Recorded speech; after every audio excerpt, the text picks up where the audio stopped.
Morning. My name is John Givens. I'm the president of U.S. operations for Bohemia Interactive Simulations. We create gaming technology software that militaries and defense organizations use worldwide for tactical training and mission rehearsal.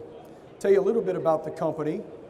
We're 250 plus staff in 7 countries internationally, and with a 14-year history and heritage of game-based simulation and development, born out of the commercial gaming environment. VBS 3 is Virtual Battlespace 3. That's our flagship training product.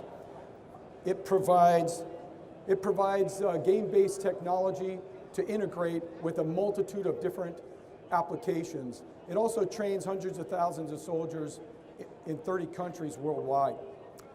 There's about tens of millions of dollars that has been funded by U.S. Army and other militaries around the world, and it has taken us to 2 separate locations. We focus on VBS 1, which was Operation Flashpoint, which was adopted in 2003 by the U.S. Marine Corps and the Australian Defense Forces. And based on their subject matter experts, we continue to grow VBS 1 into VBS 2, where at that point ABCA had adopted VBS as their gaming training platform. And now in 2014, we launched VBS 3, which was a result of all of that investment. Our main focus is the products to solve and create solutions for the gap in training that has existed for quite some time. VBS 3 provides that interoperable first-person desktop simulation and can perform as a SIGI host as well. VBS-IG was born out of a program where the close combat tactical trainer wanted to replace their image generation and look towards gaming for a cost-effective solution.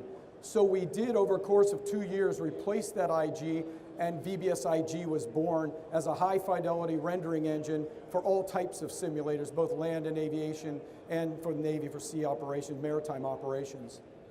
During that time, our SMEs also asked, well, we need something easier. It's got to run on a tablet. It's got to run mobile. And we still need to be able to control those assets and those resources inside the gaming environment. Tactics was then born. Through internal research and development funding, Tactics now is an easy-to-use interface for doctrinally correct control of AI. So you can run a large city with multiple OP4 and multiple friendlies inside of a city while you take a team through to clear that village or that area, and it runs mobile. Now, with all of these applications, in order to be relevant going forward, and with all of the other simulations that we've seen in all of the different weapons and vehicles, the only way that we were able to integrate VBS and maintain relevancy is to create our own gateway. That gateway talks native DIS and HLA, and it's the framework for that interoperability of VBS and the simulation environments. So a little bit about the products. VBS 3, as you can see, you got Halo and Hey-Ho. We can climb over rocks and trees, scuba, and all sorts. I can't sit here and tell you what we can do because there's so many. I'd probably have to tell you the things that we can't do, because all you do is build a model with your favorite tools, you integrate it and build the scenarios and then exercise the mission. You can import your own platforms and terrains and collectively train either in the first person or the commander's perspective. And then also replay those events in the after-action review and give those soldiers, sailors, and airmen a takeaway so that they will understand what they've done and can improve that mission or that scenario going forward. And we leverage all of that technology, the high-fidelity graphics and physics from the gaming industry, multi-billion-dollar industry that just comes to us through our partnership with Bohemia Interactive Studios as capability that we implement for the military. We talked about VBS-IG. VBS-IG is on the Close Combat Tactical Trainer, the U.S. Army's largest simulation, over 800 worldwide, and it supports multi-channel and integrates all the simulation sensors. And it's also affordable, yet a very high-fidelity game-based technology. We talked about Tactics. If you look in the upper right-hand screen, that is Tactics 2D. It's also it can give you a visibility of the entire globe and those entities and those missions that are running in multiple areas, yet zoom down into the center picture, down to the actual entity level and see what the soldiers, what each member of that tactical squad is doing at that given point in time, and the AI that surrounds it. If you needed just one squad live and whole platoon or brigade, they can be created within VBS with the actions and the behaviors and the doctrinally correct control that's needed to exercise that mission. Gateway, it's HLA, DIS, and SIGI gateway that ensures VBS's interoperability. That's many features, including the live editing. You can be running VBS. You don't have to stop the scenario. You can just go ahead and add whatever vehicle, whatever individual or additional simulators that plug into the network. They'll automatically be viewed from within your based on gateway. It is a web-based configuration tool that's accessible through VBS 3, and it's included in the baseline product. I talked about the tens of millions of dollars that were injected into VBS from VBS 1, 2, and the evolution to 3. What's enabled that is our user community. In Europe, they have user community, and they have gotten together and funded more than dozens and hundreds of different capabilities put into the engine, and as a byproduct, we've created additional products. And their goal is to share those experiences and best practices so that we can put them back in the product. Our business and licensing model is at an enterprise level. Sweden funded the SNOW capability, which is very robust. Well, it's now in the baseline, and any enterprise user that purchases VBS gets all of those capabilities. It's not sold to them as a separate item.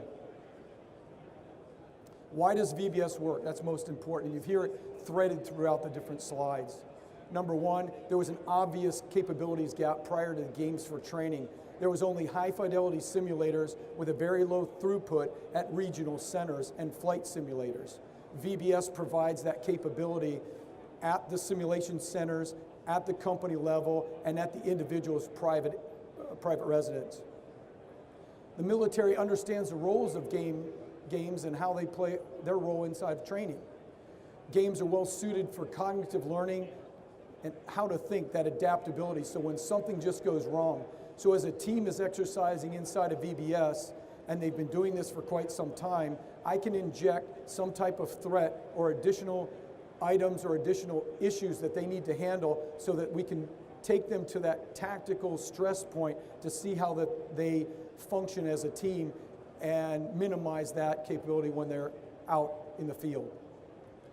The technology suited for the task, the underlying game engine, real virtual reality, is modifiable and extensible, and that's proven through the user community and what we've done with the capability time and time again.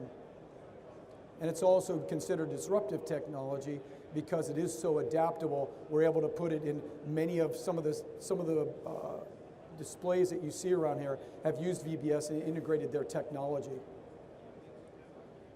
It's also the perfect union between the developer, BIS, which is the studios, and the simulation developer with BI Simulations. In the early years, the game technology all comes for free, and it's more than a license between the two companies, it's a real partnership.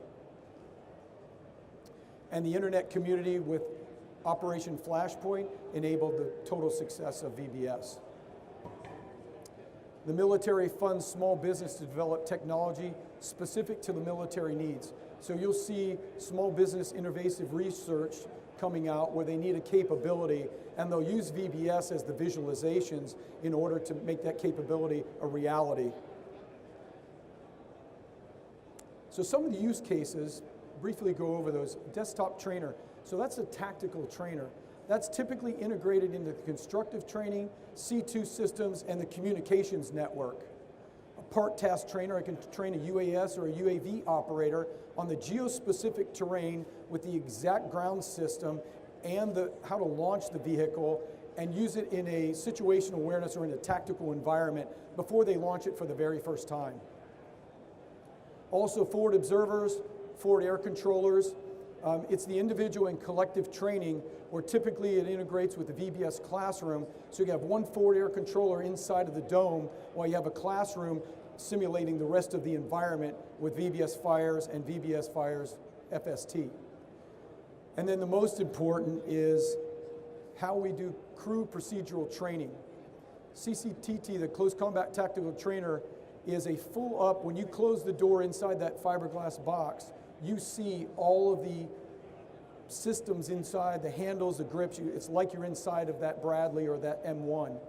Each one of those displays that you see inside that vehicle are driven by VBS, so that we can take that same game-based technology and all that capability and put it directly into the hands and visualization and the training that's needed for each of those crew members individually and collectively.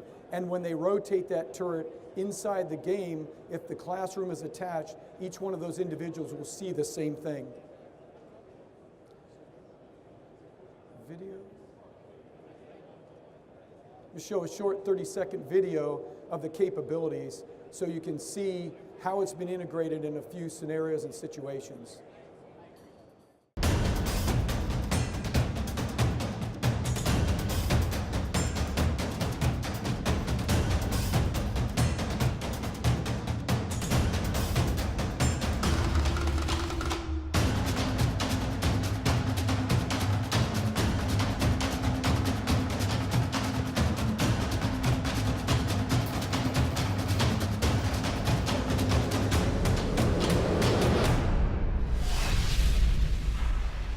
So as you can see, just some really quick capabilities and what they've done at SOCOM and some of the teams with U.S. Army and Marine Corps.